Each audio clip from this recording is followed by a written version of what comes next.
Hello, and welcome to episode 2 of Josh Talks. And, well, ironically, I guess, we're going to be reviewing New Super Mario Bros. 2. Dose. So, here we have the little game cartridge here. Just like in my review of 3D Land. And, presumably, all the other ones. You don't really have to watch these in order. But I haven't made the other ones yet, so if you have watched the other ones, that's in the future. So I don't know if I still did it in the future. I don't know. I'll have to see whenever I am my future self in the future. So first, let's start off with most people do not like this game at all. And that's because the new Super Mario games have kind of been like run dry, I guess you could say. They made the original one on the DS. A lot of people liked it. They made a sequel on the Wii. A lot of people liked it. They thought it could be more original. Then this one came out. A lot of people really didn't like it because it was not that different from the others. And then they made the fourth one on the Wii U. And then not really nobody liked that one because it was pretty similar to all the rest. Now, I've played the original New Super Mario Bros. To completion when I was younger. Not like 100% completion, but I've played it like a lot. And I played it recently, but I don't have the game still. I played New Super Mario Bros. Wii up until World 2 at a friend's house. I played all through this game 100%, and I 100%ed New Super Mario Bros. U as well, so this was the first New Super Mario Bros. I ever played. I didn't even know there was a first one. I did because it was 2, but I was like, hey, I wonder where the first one is. And then my cousin had it or something, and she gave it to me because she didn't play it anymore or something like that. So this was my first one. I played the Wii game at a friend's house. Then I got the original, and then I played U.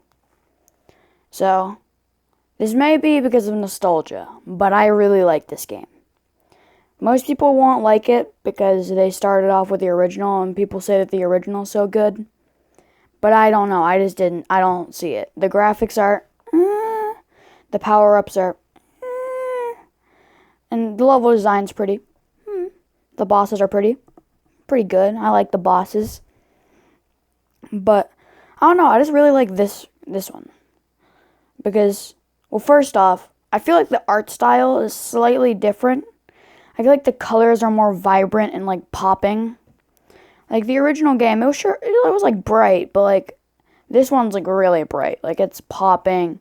It's pretty colorful. I like that about it. Also, it reintroduces the Tanuki leaf, which I don't know why, but Nintendo really, really liked the Tanuki leaf this year. Is there? Can we find a picture of it? Okay, the picture doesn't have the Tanuki leaf in it. But yeah, it was in it, and I really enjoyed it. I don't know why, I just found the Tanuki leaf as a really fun power-up. Like, you can float, like, you can press the A button when you're falling, kind of float. You can attack enemies with it. You can, like, fly with it. It's pretty much just the best power-up. Like, if you're gonna go for a power-up, it might as well be a leaf.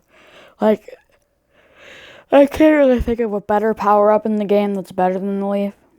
Besides the white leaf, but yeah, that doesn't count. I wouldn't say that counts. So, more things about this game. As you know, last time, I may have complained a little bit about the shining stars. Looking back, I probably complained a bit too much. I mean, I have the right to be angry, but I feel like I was too angry. I gave it a 5 out of 10 last time. If I had to go back, I'd definitely give it a 6 out of 10. It's not as bad as a 5 out of 10. I'd say 6 or a 7, but definitely not a 5. Yeah, I'd go with a 6 or a 7. This game, I would say solid 8. I liked it. The level design was really cool. I liked it. Like all the secrets in like New Super Mario Bros. U. there were just some dumb secrets where you'd have to like ground pound on a random area and it would be like, oh, there's bricks there and they're invisible and it leads to a star coin. Whoa! There wasn't really a lot of star coins in this game that were really, really hard to find. Besides, of course, the ghost house ones, which, if you watched the last episode, you know I don't really like ghost houses. I think they're dumb and boring, and they hide their secrets in a dumb way. So I had to look up like a few ghost houses, but most of them I could do pretty easily. And I found some secret exits by myself. Some of them I had to look up because, I mean, I could go through the level for hours, or I could just go on YouTube and look it up. But it's a really fun game. Like, and the secrets won't be that hard to find. Like, there will be 2 question mark blocks. If you jump in the middle of it, there's a hidden block, and it has like a 1-up or maybe a vine or something. Like, it's pretty obvious stuff. The levels were really fun, except for this one level that was kinda which was in the 4th world, the one where it's like a beach and then a jungle. It's a level they have to get through the secret exits first, and it has like a bunch of pipes around it. You play as Mini Mario, and you can go through 2 pipes, either the hard pipe with a bunch of spikes or the easy pipe. And first off, that feels like a Mario. It felt like a Mario Maker stage a lot more than an actual Mario stage. Like, there's 2 pipes, one has a bunch of spikes around it, the other doesn't. And then, like, oh, that one's hard mode, the other one's easy mode. I don't know. Maybe it's just me, but I haven't, like, seen that in a lot of other Mario, like, games. But I've seen that in, like, Mario Maker. So that was a little bit weird. And it's like an auto-scrolling level where you play as Mini Mario, and you have to run so that you stay above the water and then jump through the spikes. But you can't go too fast because the auto-scrolling's really slow. So you're pretty much just trying to run back and forth without slowing down so you don't fall into the water and also not hit any of the spikes. I didn't find that one fun, especially not to get the star coins because you had to go through the hard route, which was just that, but harder and star coins. Not very fun.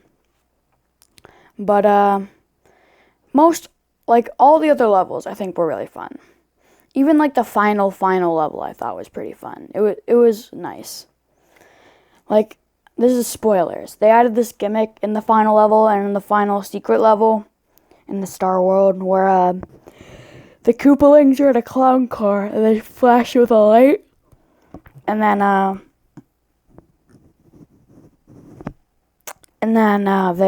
then you freeze unless you're in front of a wall. So that's kind of cool. Alright, spoilers are over now. But, there's a paratrooper. I don't know why I'm looking at him. He's cool. But yeah, this game was really fun. The power-ups, I think, were pretty good. You got mushroom, big mushroom, flower, leaf, and star. And the golden flower. I forgot to mention that, but we'll get into that when we talk about the coins. I think the golden flower is on the card. Oh, no, it's not. Just a bunch of coins. I thought it was. Oh, and also, in all the pictures for the game and stuff, you'll see Luigi and Mario. And you might think, oh, well, you can play as Luigi in multiplayer. That's why. No, actually, after beating the final castle of the regular worlds, not the special worlds, you don't have to beat the special worlds to do this. Whenever you're selecting a save file, if you press the back 2 buttons, the L and R buttons, if you hold them in and then select your like save thing, you will actually get to play as Luigi in single player. And it doesn't save, so every time you want to play as Luigi, you have to do the hold L and R thing and then select it. So that's kind of but I thought it was pretty cool playing as Luigi. I don't think there's really a difference in playing as Luigi and playing as not Luigi. So they're pretty much just the same. So no matter what you do, you're going to be pretty good.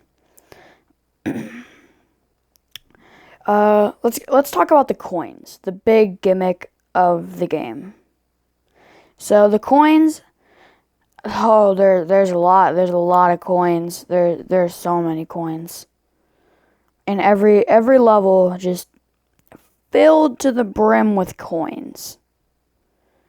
And if you've played the game, you would know that. There's many coins. Sorry, I got a text.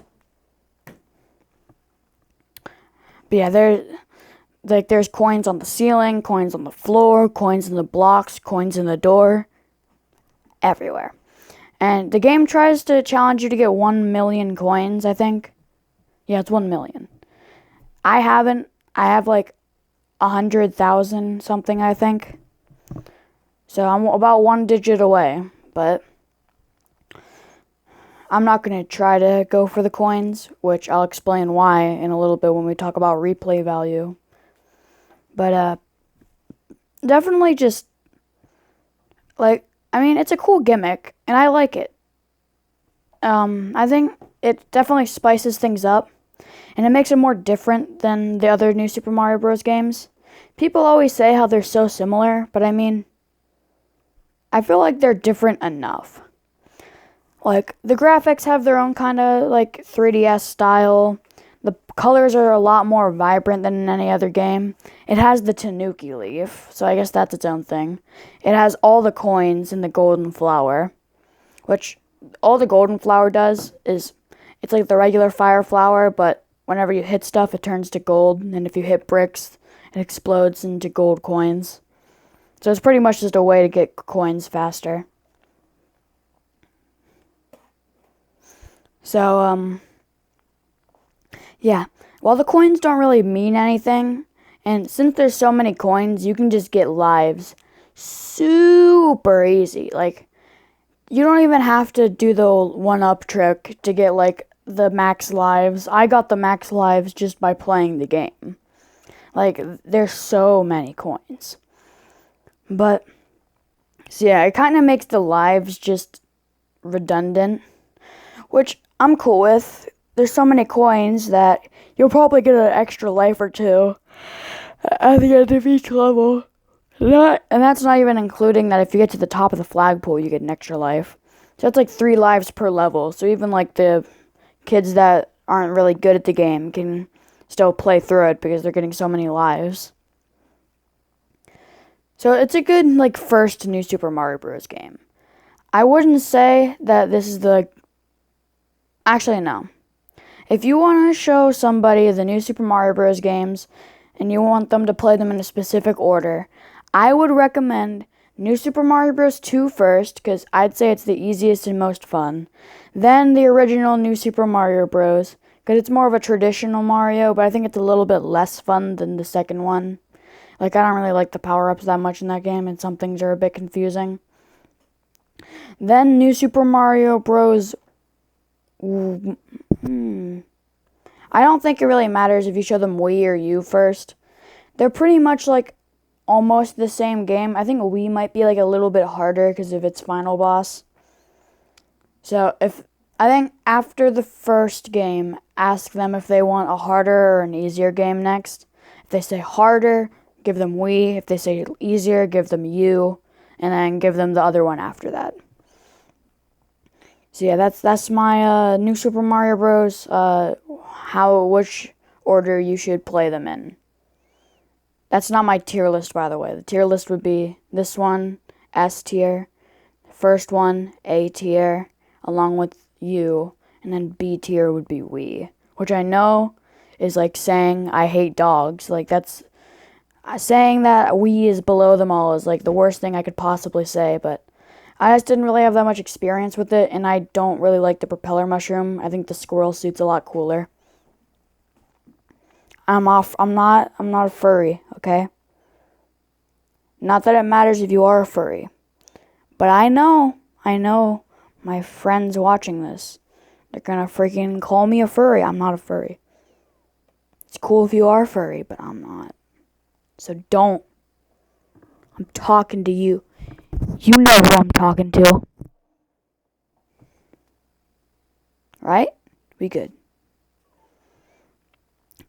Now on to replay value. These games don't have a lot of replay value, which is my main problem. When I'm buying a game, I don't just want a good experience. I want a long, good experience. Because, surprise, surprise, I ain't rich. I have some money. I think right now I have $30. And that's it. So, I have a fair amount of money sometimes. But I go through long periods of time where I just don't have money. So if I'm going to buy a game, I'm going to want that game to last me a long time. To the point where after I'm finished with the game, I'll have enough money to get a new game. Because I went through a little bit with my 3DS where I had 3 games, I think. This game, New Super Mario Bros. 3D Land, and Mario Kart 7, which we will be talking about in the next episode. And after I finished all of them, I kind of just didn't have anything to play. I mean, I played Mario Kart 7 occasionally, because you really can't get bored of that game, but after hours upon hours of playing Mario Kart 7, you're just kind of yeah, I think I'm about bored of this game. So yeah. I want a game that lasts a long time, or you can play forever, like Mario Maker. That's a good game. Or just a big, meaty, long game, like Luigi's Mansion Dark Moon, which I'm also going to be talking about in a future episode, where there's so many gems and boos to collect and secret levels, and you got the Scare Scraper, which you can play online multiplayer with or with your friends. There's just so much stuff. But this game's not one of them. You beat the first world, you get all the star coins. You beat all the bonus worlds, you get all the star coins. You unlock all the secret exits and stuff, you get all the star coins. You beat the final level, get all the star coins. You max out your life counter, and you're done. After you've beaten every level, gotten every star coin, and maxed out your life counter, there's really nothing to do. Sure, you can replay levels, but you've already played them all. So there's really no point in going back. And I'm going to be honest, I don't know how they could make it so that there's a point to coming back. Because, I mean, unless they had, a level that changes every time you play it, which is ridiculous, but yeah, if you're looking for a game with high replay value, this is not one of them. It is very fun, but it's only going to get you, if you're good, I'd say, 15 hours, maybe. That's probably a long shot. And then if you're mediocre at the game, maybe 24 hours. That's probably way overestimating the time that it actually takes to complete this game 100%. But yeah, that's pretty much about my thoughts on this game. It's my favorite New Super Mario Bros. Game. It's extremely fun. It has my favorite power-up lineup in the series. Besides maybe you, I do really like the penguin suit and the squirrel suit. So maybe my second favorite power-up lineup. It has my favorite art style within all the games because of all the vibrant colors, and I like how the 3DS looks. Sorry, I got another text. I'll answer it after this episode. Just a very good game overall. And that's why I give it my score 8 out of 10 on the Josh Talks scale.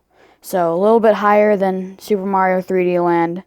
Just because to get the star things, I don't think it matters if you die more than 5 times. And if you do, you can just go back and replay the level. So it's a lot better in that aspect. And I just think if you're going to buy one of the two, this is the better time in my opinion. Just a better game. And yeah, that's all I got for this episode. I'll see you all in episode 3 where we talk about Mario Kart 7.